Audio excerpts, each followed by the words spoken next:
추수감사주일은 하나님께서 한 해 동안 베풀어 주셨던 은혜와 열매에 대해서 우리가 마음껏 감사하는 날입니다.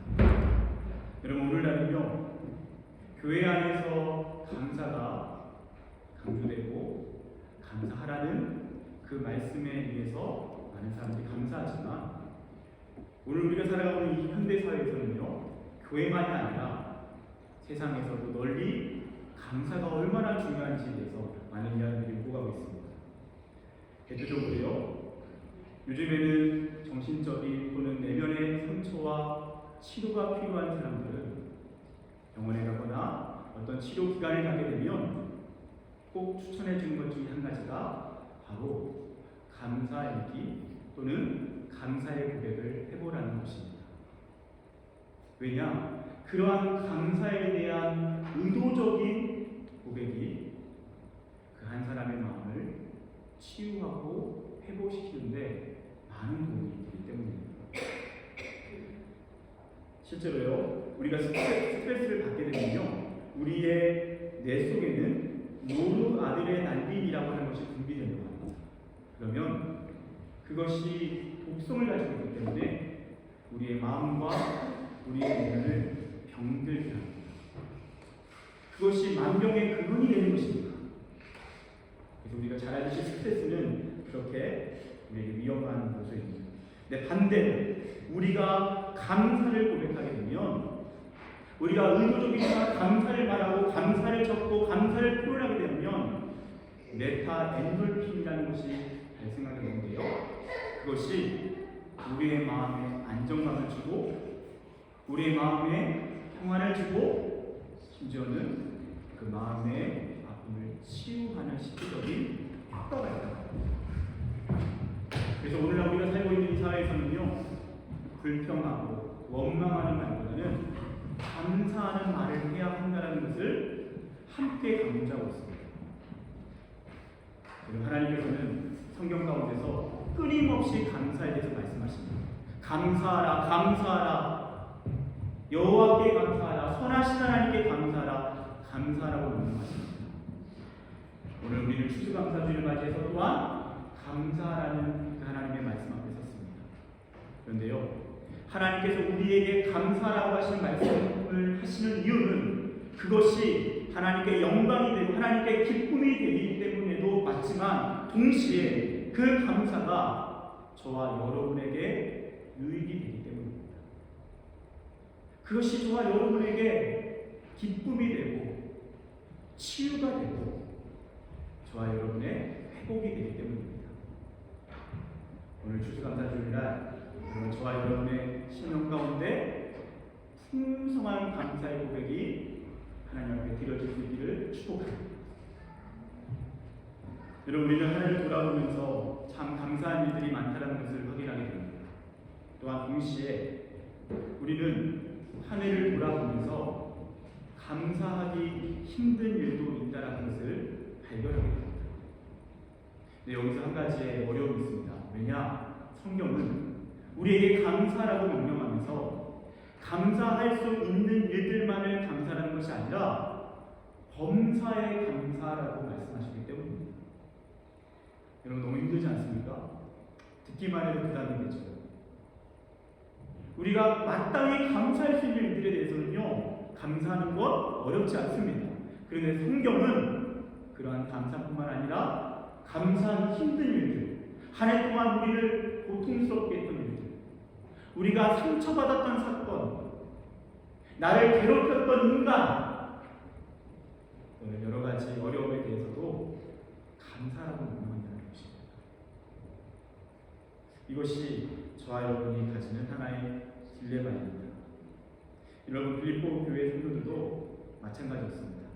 오늘 이 말씀은 사도 바울이 빌립보 교회 성도들에게 명령한 말씀인데요, 먼저 빌립보 교회 성도들은요, 염려 가운데 빠져 있습니다. 많은 염려의 이유들이 있습니다. 그래서 감사하기가 힘듭니다. 왜입니까? 먼저 빌립보 교회의 개척자인 사도 바울이 지금 감옥에 갇혀 있습니다.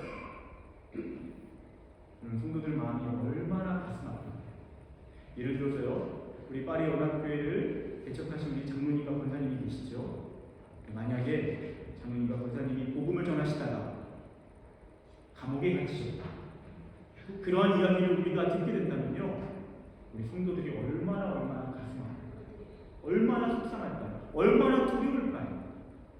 실제로 빌립보 교회 안에는요, 이단으로 인한 문제점이 있었습니다. 여러분 생각해 보시죠. 우리 파이어랑교회에 신천지가 들어왔습니다. 그래서 이만이라고 하는 사람이 하나님이라고 하는 사람들이 가르치면서 교회로 혼란을 빠뜨립니다. 여러분 얼마나 고통스러울까요? 또한 빌립보 교회 안에는요, 분쟁의 어려움이 있었습니다. 빌립보 교회 안에 기본적으로 빌립보라고 하는 곳은 다양한 인종과 문화가 섞여서 발전한 곳이다 보니까 당연히 빌립보 교회 안에도요, 다양한 출신, 다양한 인종들이 함께 모여 사는 그런 공동체였습니다.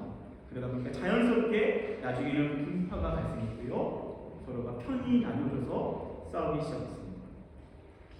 그것이 빌립보 교회가 안고 있는 현실적인 염려였습니다. 이런 이야기를 듣게 되면 우리는 염려하는 것이 당연하다라고 느껴집니다. 여러분, 한 해 동안 여러분에게 염려가 되는 일들은 어떤 일들이었습니까? 분명히 많은 일들이 염려하는 것이 어쩌면 당연하다, 지극히 자연스럽다라고 이야기할 수 있는 일들일 것입니다. 그러한 빌립보 성도들을 향해, 그리고 우리들을 향해 오늘 하나님께서는 사도 바울을 통해서 이렇게 말씀하십니다. 첫 번째, 그것은 오늘 말씀처럼 아무것도 염려하지 말고 라고 말씀하십니다. 아무것도 염려하지 말라고 말씀하십니다. 지금 빌립보 교회가 겪고 있는 현실은 염려할 수밖에 없고 염려를 해야 하는 상황입니다. 그런데 사도 바울은 염려하지 말라고 말씀하십니다. 더 놀라운 것은요, 염려하지 말라고 할 때 헬라어로 보면 현재 명령법으로 되어 있습니다. 그 말은 뭐냐면 지금 즉시 염려를 중단하라고 말씀한다는 것입니다. 염려할 수밖에 없는 자들을 향해서 염려를 지금 중단하라고 말씀하시는 것입니다. 예수님도 동일한 말씀을 하셨습니다. 마태복음 6장 31절 32절 그러므로 염려하여 이르기를 무엇을 먹을까 무엇을 마실까 무엇을 입을까 하지 말라. 염려하지 말라고 말씀하십니다. 여러분, 먹을 게 없고 마실 게 없고 입을 것이 없으면 염려가 됩니다. 염려가 안 되는 것이 이상한 것이죠. 그런데도 사도 바울은 염려하지 말라고 합니다. 예수님도 염려하지 말라고 말씀하십니다. 그리고 그 이후에 왜 염려하시지 말라고 하시는지가 나옵니다. 이는 다 이방인들이 구하는 것이다. 너희 하늘 아버지께서 이 모든 것이 너희에게 있어야 할 줄을 아십니다. 할렐루야. 여러분, 왜 염려하지 말라고요? 하나님께서 하시기 때문에.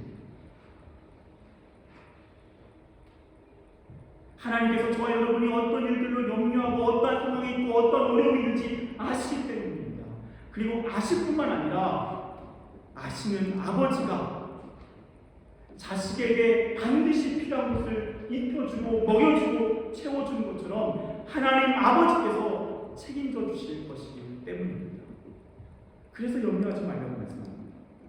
여러분, 예를 들어서요, 이 자리에 어떤 한 분이 우리 청년들 중에서 한 사람이 대학원에 입학하기 위해서 석사에 진학하기 위해서 교수님과 컨택했습니다. 그리고 석사 시험을 치렀습니다. 그런데 시험을 너무 못 본 거예요. 그냥 떨어질 것 같은 거예요. 염려가 됩니까? 안 됩니까? 당연히 염려가 되죠. 그래서 친구들이 이야기합니다. 염려하지 마. 걱정하지 마. 괜찮을까요? 그것이 위로가 될까요? 전혀 위로가 되지 않습니다. 여러분 생각해 보십시오. 만약에 그 대학원의 지도 교수님이 그 학생에게 염려하지 마. 걱정 안 해도 돼. 내가 다 알고 있어. 내가 도와줄게. 라고 말한다면 여러분 어떨까요? 염려할 필요가 없는 것이죠. 왜냐? 그 지도 교수님에게는 이 학생을 합격시킬 수 있는, 불합격시킬 수 있는 권리가 있기 때문에. 그리고 그 교수님이 알고 있고 도와주겠다는 것은 책임지겠다라는 사인이 됩니다. 여러분, 하나님 어떤 분이십니까? 그분은 저와 여러분의 인생의 모든 결정권을 가지고 계신 분인 줄 믿습니다. 그분은 저와 여러분의 인생의 주권자이십니다. 그분이 우리를 존재하게 하셨고 그분이 우리의 인생 또한 마감하게 하실 것입니다. 그리고 그 모든 삶을 그분이 책임지겠다고 하십니다. 그러면서 말씀하십니다. 알고 있다. 내가 너희들이 어떤 것으로 염려하고 있는지 알고 있다고. 그러니까 염려하지 마.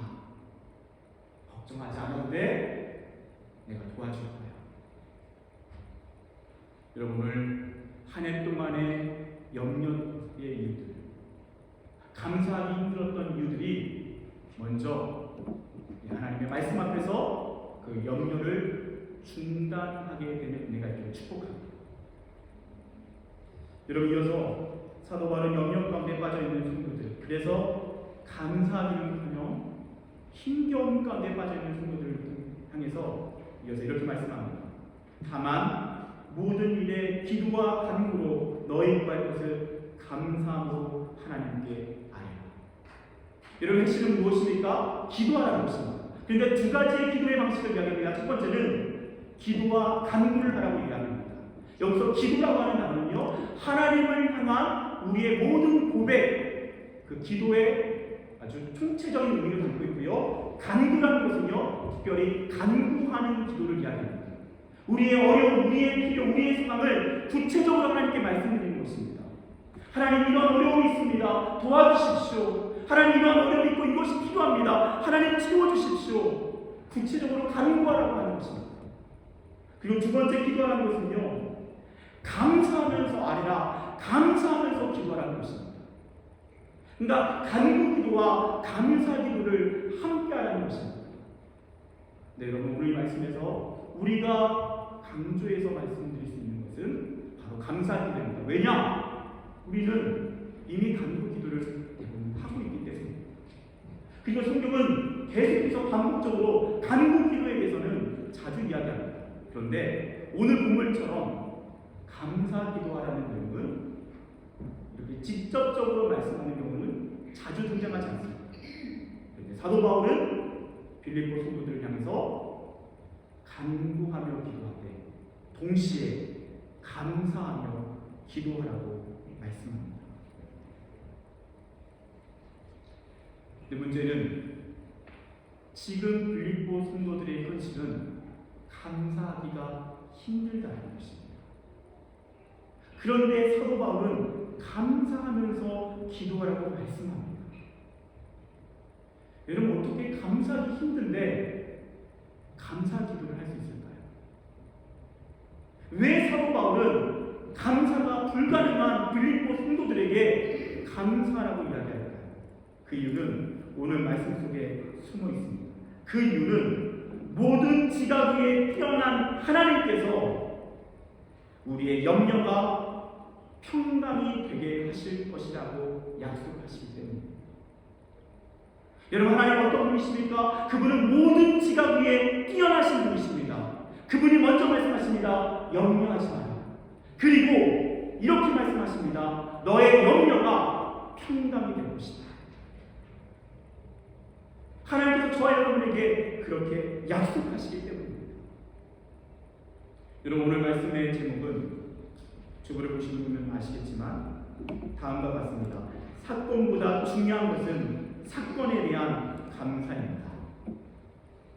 여러분, 사실 이 문장은 제가 칼 메이거라고 하는 심리학자가 한 유명한 명언을 조금은 이렇게 인용해서 한 표현입니다.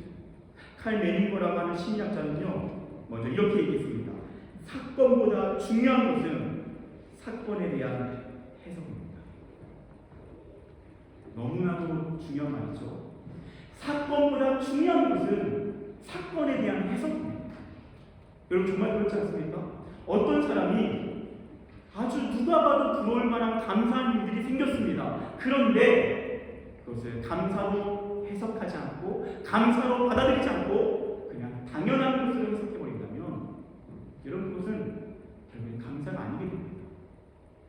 반대로 어떤 사람이 감사하기가 불가능한 것 같은 사건인데 그 사건을 감사로 해석하고 감사로 받아들이면 그 사건은 감사의 사건이 되는 것입니다.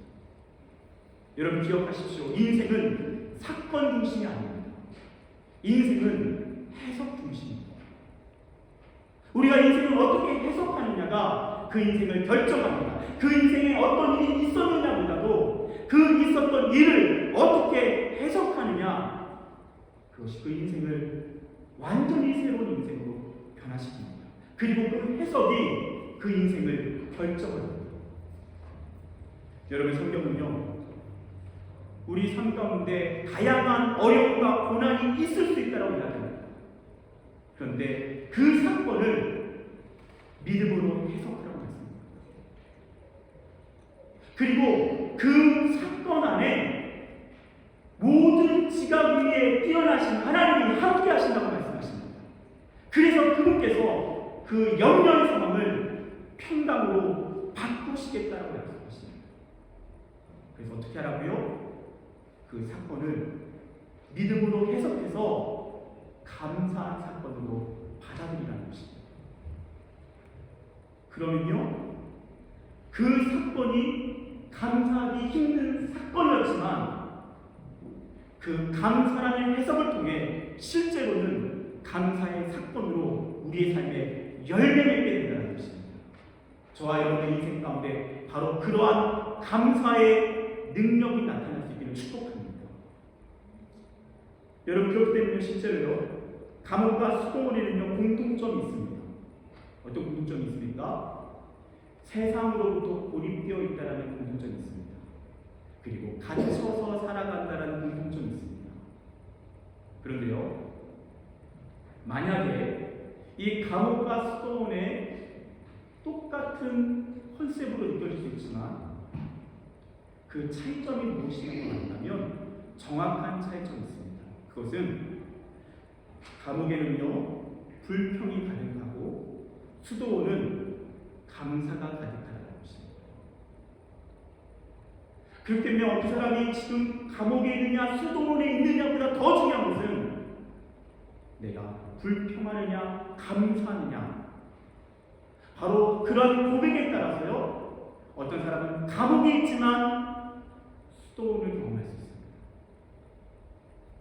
반대로 어떤 사람은 수도원에 있지만 감사가 아닌 불평으로 가득할 때 그 수도원은 감옥이 되고 있습니다. 지금 여러분에게 주어진 삶은 수도원입니까? 감옥입니까?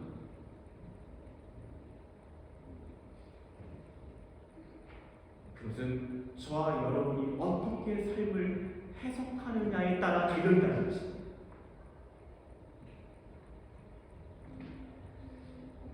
여러분께서요, 우리가 다니엘서를 읽어보면 우리가 다니엘이 얼마나 큰 고난에 빠졌는지를 알게 됩니다. 다니엘은 하루에 3번 예루살렘을 향해 기도했던 사람입니다. 근데 정치적인 그의 적들이 그를 제거하기 위해서 기도를 금하는 법을 만들고, 그럼에도 불구하고 다니엘은 하루에 3번 기도합니다.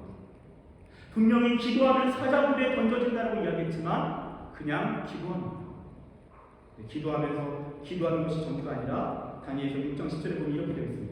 다니엘이 조서에 왕의 도장이 찍힌 것을 알고도 자기 집에 돌아가서는 입방에 올라가 예루살렘을 향한 창문을 열고 전에 하는 대로 하루 3번씩 무릎을 꿇고 기도하며 그의 하나님께 감사하였다.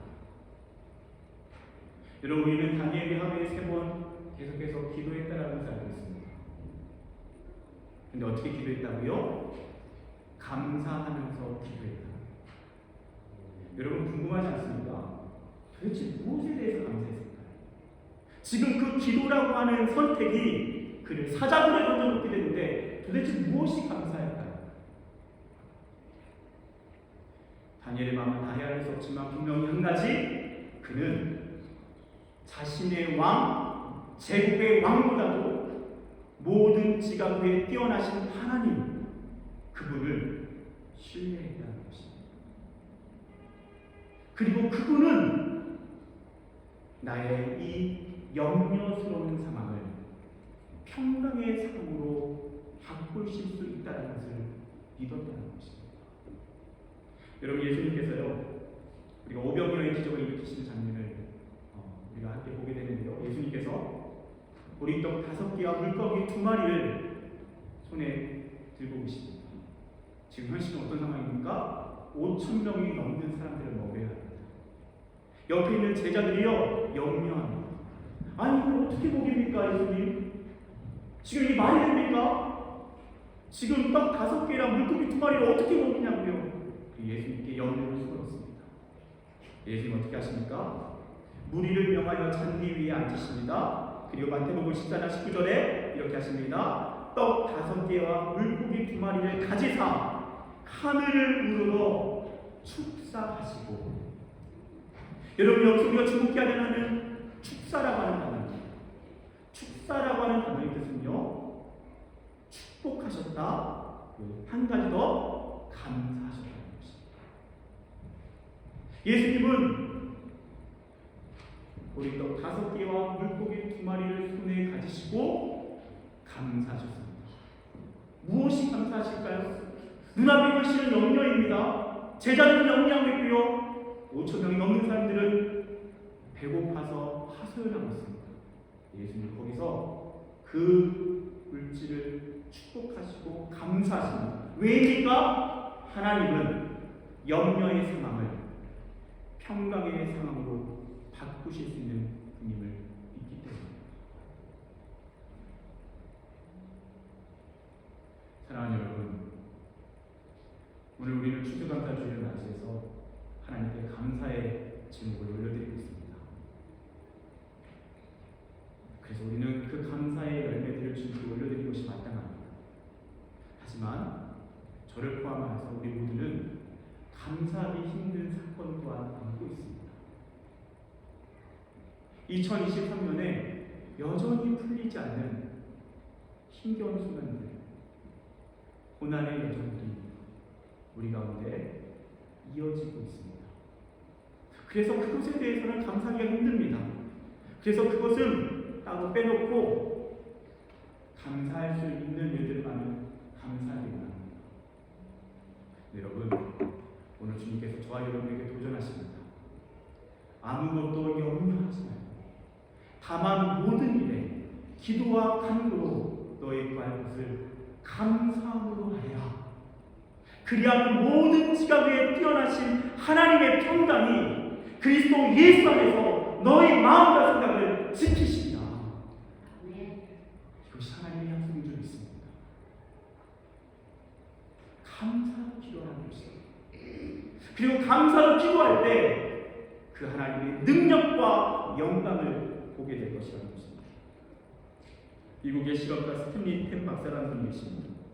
1976년 이분은 회사를 크게 세우고 정말 기업 따라서 큰 성공을 거둔 사람으로서 아주 여유롭게 살아가다가 1976년에 갑자기 병에 들기 시작합니다.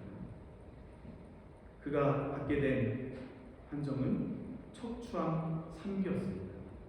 지금도 힘겨운 상황이지만 그 당시에는요, 치료가 불가능한 상황입니다. 그가 받은 진단을 안고 주변의 사람들은요, 이제 스탠리 박사와 이별할 때가 되었구나. 얼마나 힘들구나.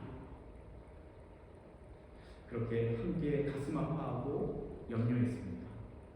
근데요, 몇 개월이 지나지 않고 1년도 되지 않아서 그가 완치 판정을 받게 됩니다. 대단한 수술을 한 것이 아닌데, 특별한 치료를 받은 게 아닌데 완치 판정을 받았다는 것입니다. 사람들이 묻습니다. 스탠리 템 박사님, 어떻게 이것이 가능했습니까? 그러자 그가 대답했습니다. 저는 제게 주어진 그 사건에 대해서 그냥 감사했습니다.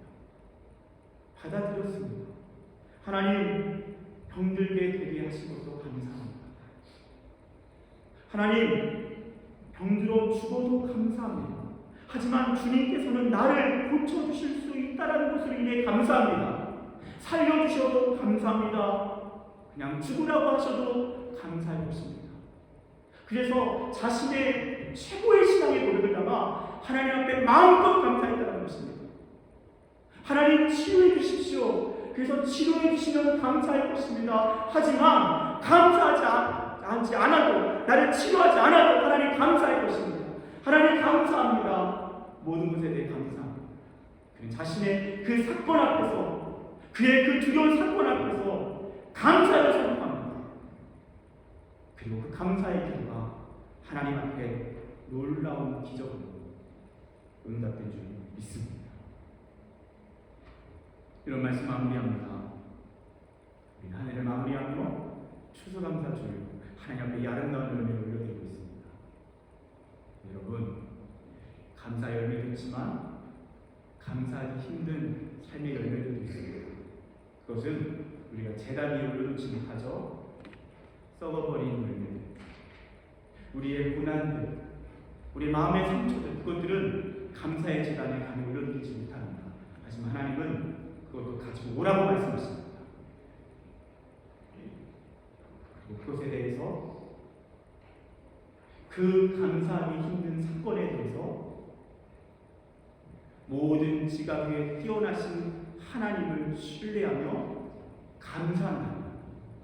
주님께서는 우리 염려가 감사하기 힘든 사건이 평강이 되게 하실 것이라고 말씀하십니다. 사랑하는 여러분, 사건보다 중요한 것은 사건에 대한 해석입니다. 감사에 대한 해석입니다. 오늘 저와 여러분이 그렇게 우리의 감사하기 힘든 현실에 대해 감사할 때 염려는 평강이 될 줄 믿습니다. 우리의 불행은 행복이 될 줄 믿습니다. 우리의 감사하기 힘든 이유는 감사의 고백이 될 줄 믿습니다. 기도하겠습니다.